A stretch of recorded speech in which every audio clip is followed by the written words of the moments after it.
오늘 우리에게 주신 하나님의 말씀은 민수기 9장 1절에서 14절까지 말씀입니다. 애굽 땅에서 나온 다음 해 첫째 달에 여호와께서 시내 광야에서 모세에게 말씀하여 이르시되 이스라엘 자손에게 유월절을 그 정한 기일에 지키게 하라. 그 정한 기일 곧 이달 14째 날 해 질 때에 너희는 그것을 지키되 그 모든 율례와 그 모든 규례대로 지킬지니라. 모세가 이스라엘 자손에게 명령하여 유월절을 지키라 하매 그들이 첫째 달 14째 날 해 질 때에 시내 광야에서 유월절을 지켰으되 이스라엘 자손이 여호와께서 모세에게 명령하신 것을 다 따라 행하였더라.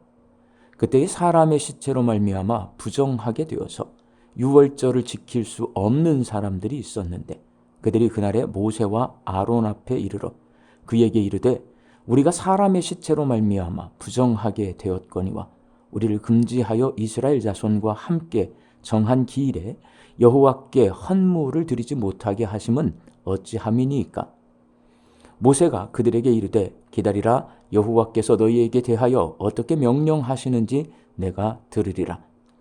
여호와께서 모세에게 말씀하여 이르시되 이스라엘 자손에게 말하여 이르라. 너희나 너희 후손 중에 시체로 말미암아 부정하게 되든지 먼 여행 중에 있다 할지라도 다 여호와 앞에 마땅히 유월절을 지키되 둘째 달 14째 날 해 질 때에 그것을 지켜서 어린 양의 무교병과 쓴 나물을 아울러 먹을 것이요 아침까지 그것을 조금도 남겨두지 말며 그 뼈를 하나도 꺾지 말아서 유월절 모든 율례대로 지킬 것이니라. 그러나 사람이 정결하기도 하고 여행 중에도 있지 아니하면서 유월절을 지키지 아니하는 자는 그 백성 중에서 끊어지리니 이런 사람은 그 정한 기일에 여호와께 헌물을 드리지 아니하였은즉 그의 죄를 담당할지며 만일 타국인이 너희 중에 거류하여 여호와 앞에 유월절을 지키고자 하면 유월절 율례대로 그 규례를 따라서 행할지니 거류민에게나 본토인에게나 그 율례는 동일할 것이니라. 아멘. 출애굽한 이스라엘 백성이 홍해를 건너 시내 광야에 도착할 때까지 약 3개월의 시간이 걸렸습니다. 그리고 시내 광야에서 9개월간 머물렀는데 거기서 하나님께 십계명을 받았고 성막을 만들었고 인구조사를 통해 하나님 군대의 모습을 갖추었습니다. 그리고 하나님께서는 오늘 본문 말씀에서 이스라엘 백성에게 유월절을 지키라고 명령하십니다. 유월절은 1월 14일이고 15일부터 21일까지 일주일간은 누룩 없는 빵을 먹는 무교절로 지킵니다. 여기서 1월 14일은 우리가 현재 사용하고 있는 태양력의 날짜가 아니라 유대인들이 사용하는 달력의 날짜입니다. 유대인들은 1월을 아비벌이라고 불렀고 그들이 바벨론 포로로 잡혀간 이후에는 바벨론 사람들이 사용하는 달력의 날짜로 니사론이라고 불렀습니다. 그래서 출애굽기와 신명기에는 아비벌 14일로, 민수기에는 1월 14일로, 느헤미야 에스더에서는 니산월 14일로 유월절이 기록되어 있습니다. 유대인의 달력은 한 달이 29.5일이고 1년이 354일이라 19년에 7번 윤달을 넣어서 365일에 맞춥니다. 우리가 사용하고 있는 태양력으로는 3월이나 4월에 유월절이 있습니다. 하나님께서는 이스라엘 백성이 1월 14일부터 일주일간 유월절을 지키게 하셨고 그 기간에 장례를 치르느라 시체를 만져 부정하게 되었거나 볼 일이 있어서 타지에 여행을 다녀온 사람들은 2월 14일부터 일주일간 제2의 유월절을 지키게 했습니다. 만일 유월절을 지키지 않는 사람은 죽게 될 것이라고 경고하시므로 유월절은 목숨 걸고 지켜야 할 절기임을 강조하셨습니다.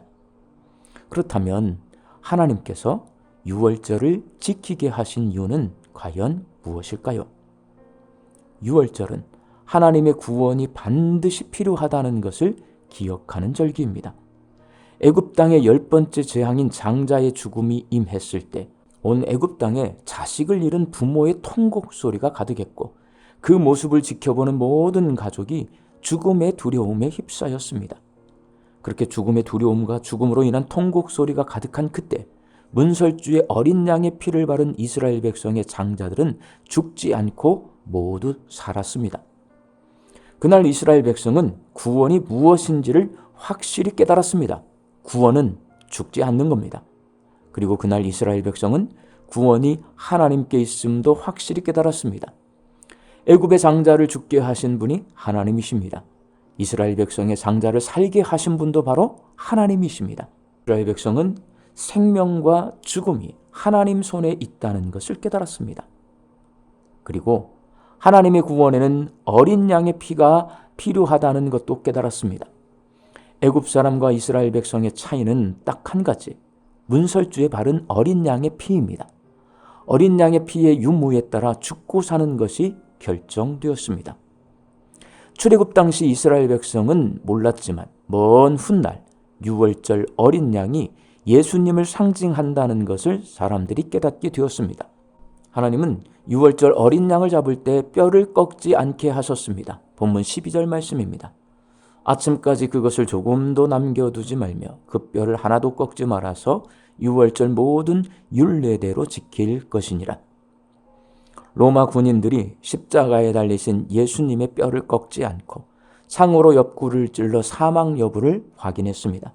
십자가형에 처한 죄수들은 모두 무릎뼈를 꺾어서 사망 여부를 확인했는데 예수님만 그렇게 하지 않음으로써 예수님이 죽을 사람을 살리고 하나님의 구원을 이루는 유월절 어린 양과 같은 존재임을 말씀해 주십니다. 하나님은 시내 광야에서 이스라엘 백성으로 하여금 유월절을 지키게 하심으로 구원이 필요하다는 것과 구원이 하나님께 있다는 것과 하나님의 구원에는 어린 양의 피가 필요하다는 것을 잊지 않고 기억하게 하십니다. 사랑하는 광주 양림교회 성도 여러분, 죄인인 사람은 죽습니다. 사탄은 사람이 죽는 것이 당연한 것이고 그것이 운명이고 그것을 받아들여야 한다고 미혹합니다. 그러나 하나님께서는 사람을 영생하는 존재로 창조하셨습니다.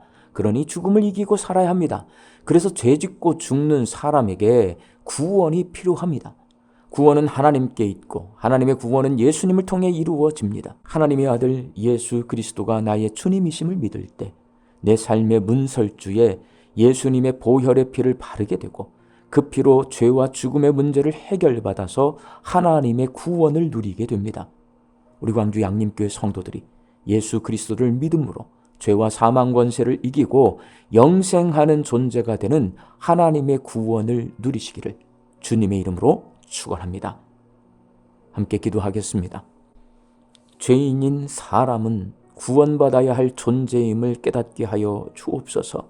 구원은 하나님의 것이고 그 구원은 예수 그리스도가 나의 주님이심을 믿을 때 이루어진다는 사실을 알고 예수님을 하나님의 아들로 그리스도로 나의 주님으로 믿어서 구원의 은혜를 충만히 누리며 살게 하여 주옵소서. 말씀 듣고 세상을 향해 나아갑니다. 우리 광주 양림교회 성도들이 오늘 이 하루도 부지런히 열심히 일하며 살아갈 일터 위에 하나님 주시는 일용할 양식이 풍성히 채워지고 그 양식 앞에 감사함으로 화답하며 살게 하여 주옵소서. 사랑하는 우리 가족과 자녀들 위에 구원의 은혜를 충만히 내려주시어서 그 구원의 감격 속에 예수님을 주님으로 모시고 살 수 있도록 주여 도와주옵소서. 육신 연약하여 손앗기를 간구하는 환우들이 있습니다. 예수님의 능력으로 치유함을 누리게 하여 주시고 오랜 시간 짐상에 누워 계시는 장기 환우들과 어르신들이 천국 소망 붙들고 오늘 이 하루를 살게 하여 주옵시며 애쓰고 힘써서 돌보는 가족들 위에 새 힘을 더하여 주옵소서. 예수님의 이름으로 기도하옵나이다. 아멘.